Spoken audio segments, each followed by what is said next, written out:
Sir मैं Subhash Prasad from Gujarat से। Sir अभी जी। एक मैटर है कि ममता बनर्जी ने कोर्ट में एक अपनी बात रखी है कि केंद्र और राज्य को लेके कोई टकराव है। इस पे आप संविधानिक तरीके से आप इस पे फैसला सुनाइए।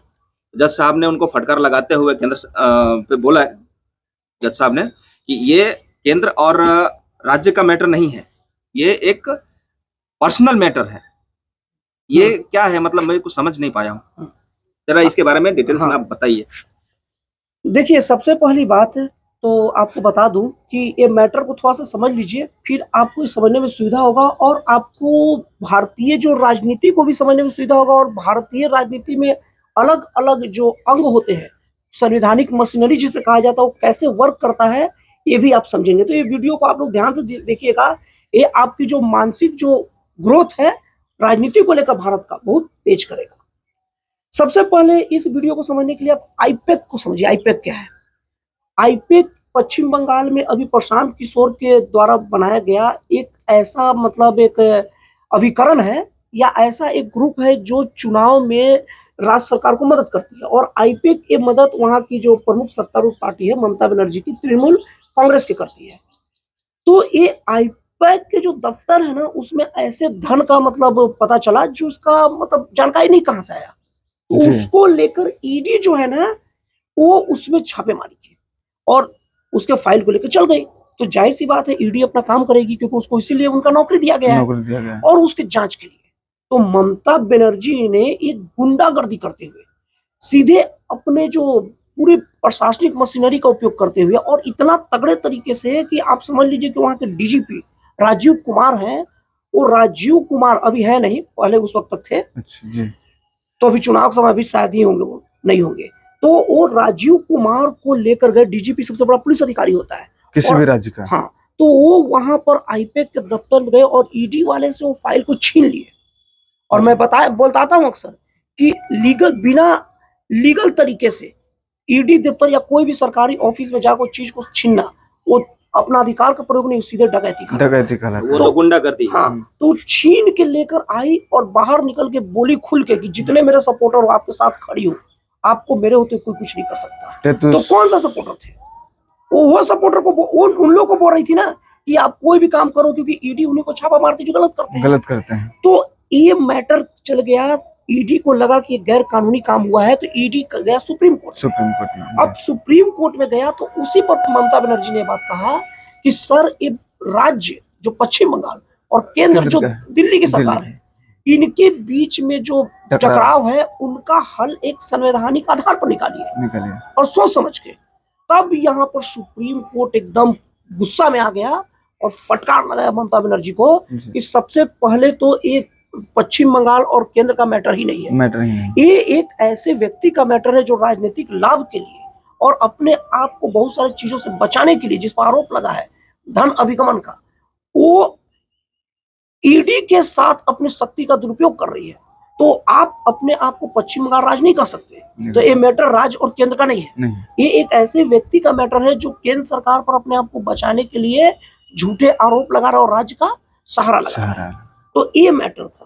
तो ये मैटर के द्वारा एक्चुअल में आज के समय में नेता क्या होता है, जब वो कुछ घोटाला करते हैं या कुछ अच्छा काम करते हैं तो कहते हैं कि हम की हमारी पार्टी की है, और जैसे ही अगर कोई घोटाला में फंसते हैं उनको पकड़ा जाता है तो सीधे बोलते हैं कि बिहार के नेता को ले जा रहे हैं।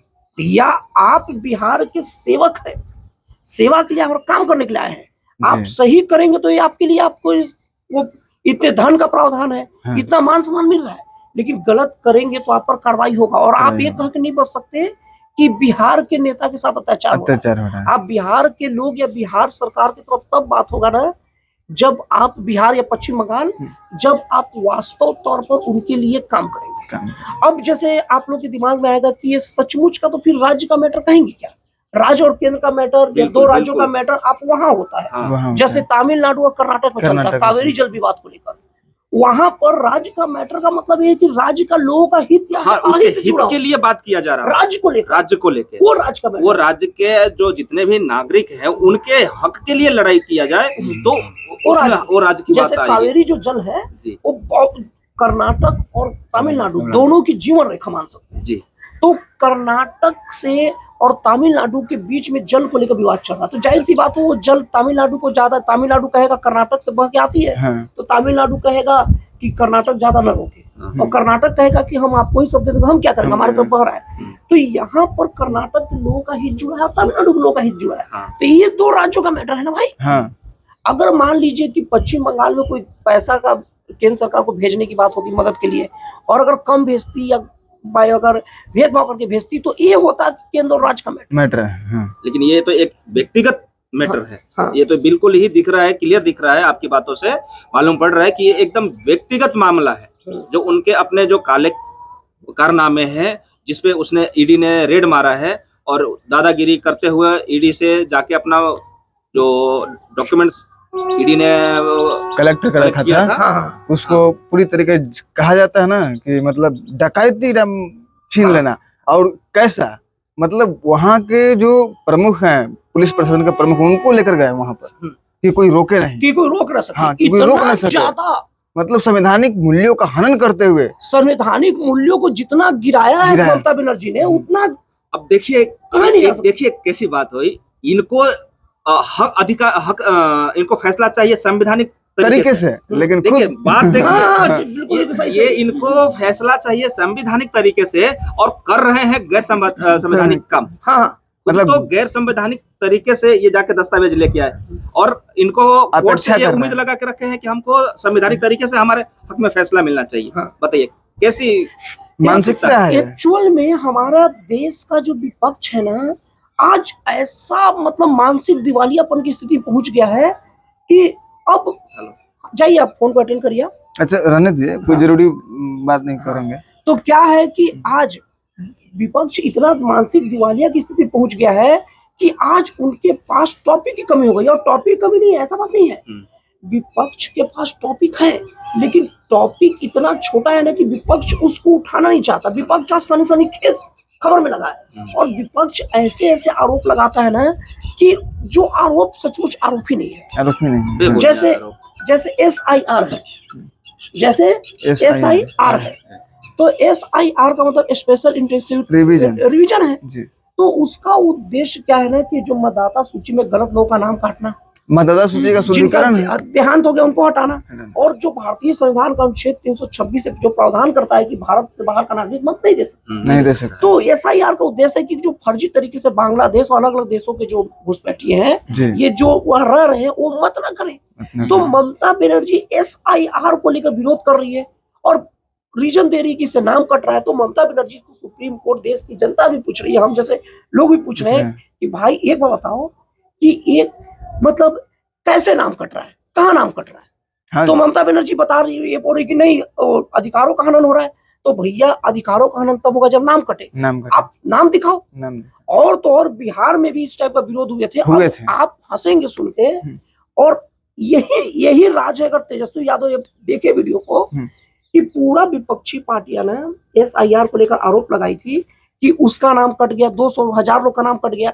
लेकिन जब सुप्रीम कोर्ट ने पूछा वाजिब तरीके से कि 1000 लोग को लेकर आओ, और जिनका नाम कटा है वो आदमी को लेके आइए, फिर हम उस पे काम करेंगे। वो लेकर ही नहीं आए, कहाँ से लेके आएंगे? और हंसेंगे, लेके आएंगे कहाँ से? तेजस्वी यादव प्रेस कॉन्फ्रेंस करके बोल रहे थे ना कि मेरा नाम काट दिया है, आप हंसेंगे, और वो कॉन्फ्रेंस कर रहे हैं, जबकि वो ठीक से पता नहीं, वो ये मेहनत करना नहीं चाहते हैं, या कौन से छोटे मोटे लोग को ले लिया, हम जैसे लोग को ही लेके जाते हैं तो काम और अच्छा कर देते हैं।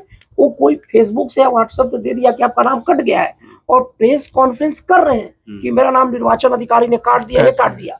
और उनका प्रेस कॉन्फ्रेंस देखकर देखिए निर्वाचन कितना एक्टिव है कि उसी वक्त लिया और अपने अधिकारियों को मैसेज भेजा, और उनका प्रेस कॉन्फ्रेंस खत्म होने के पहले साइट में अपडेट कर दिया और क्लेरिफिकेशन दे दिया कि ये आपका पता है तेजस्वी यादव, ये आपका नाम है, पूरा नाम के साथ दे दिया। और कॉन्फ्रेंस करके उठ के बाहर बता रहे कि जनता में आरोप लगा के आया हूँ, जनता उन्हें बता रही सर ये आपका आरोप का जवाब है। ये तो आता ही है, उनका मुंह लगा। मानसिकता बताइए, मतलब ये बात तभी हो सकता है जब बिना जांच परख किए, कम से कम ऑफिशियल साइट में नाम तो सर्च कर लेते। खुद के ऊपर इतना बड़ा मतलब क्लेम डाल रहे हैं कि हमारा नाम वोटिंग, इतने बड़े नेता, इतना बड़ा नेता, कम से कम निर्वाचन आयोग को मिला रहेगा तो कम से कम इन नेताओं का तो नाम नहीं काटेगा। सही बात है। नेताओं का कोई नाम काट नहीं सकता है ना। हाँ आम जनते की आम जनते का नाम कटता है तो उसमें समझ में आता है, अब कोई नेता का नाम कैसे काट सकता है? तो ये तो एकदम मतलब बेल बुद्धि वाला बात हो गई, बेल बुद्धि वाला बात, आप हंसेंगे, हंसने ही वाली बात है ना। मैं हंसी मजाक में बोलता हूँ, क्या पता सही भी हो सकता है। ये राहुल गांधी, ममता बनर्जी, ये सब धुरंधर के ना बीजेपी के स्पाई लगते हैं। बिल्कुल बिल्कुल, जो माहौल बनाते हैं, विश्वास जगाते हैं विपक्षी में घुस करके, हाँ। और काम करते हैं देश के नहीं तो मुझे ताज्जुब है कि कोई भी इतना बड़ा नेता राहुल गांधी कैसे बोल सकता है कि वोट चोरी हुआ है, और जब कोर्ट में पूछता है क्या वोट चोरी हुआ है तो प्रूफ नहीं देते, अब फिर बाहर बोलते हैं। ये जनता को दिखाता है कि देखो हम बेसर पैर का आरोप लगा रहे हैं, और थोड़ा सा गाली भी देता है, उल्टा एकदम बोल भी देता है, कारण ताकि लगे जनता को हम विपक्षी हैं। ये तेजस्वी यादव जी को मुझे लगता है कि स्पाई बने अंदर ही अंदर, इसीलिए तो ऐसे ऐसे आरोप लगा जिसका सर नहीं है।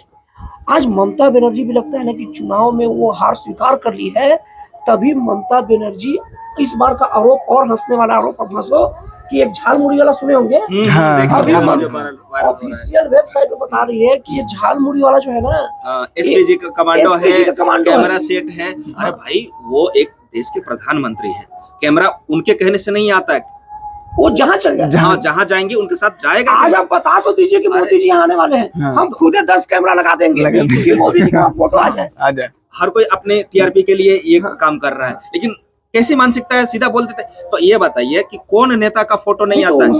उन लोग को कम से कम ममता बनर्जी को, उसको अगर एसपीजी कमांडो प्रूव करना था तो कम से कम वो जाकर पता कर लेती कि जन्म कहाँ होगा उसका। ये तो कोई बड़ी बात नहीं है ना।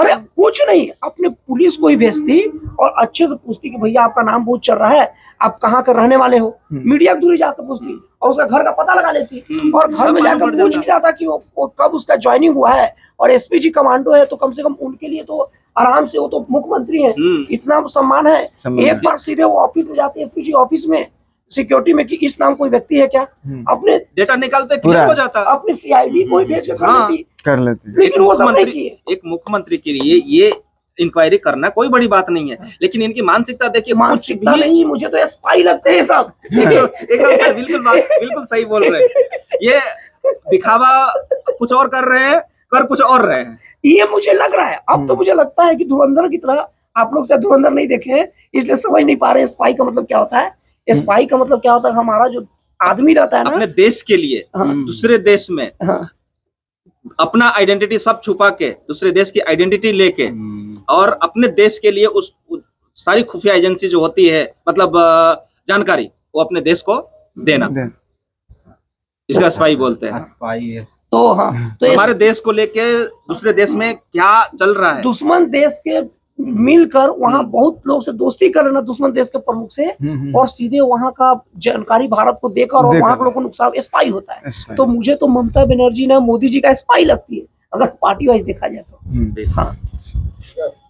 हाँ, तो दोस्तों बस अभी के लिए इतना ही, फिर मिलते हैं अगले वीडियो में एक जन कल्याणकारी और एक राष्ट्रवाद से प्रेरित नए विचारों के साथ।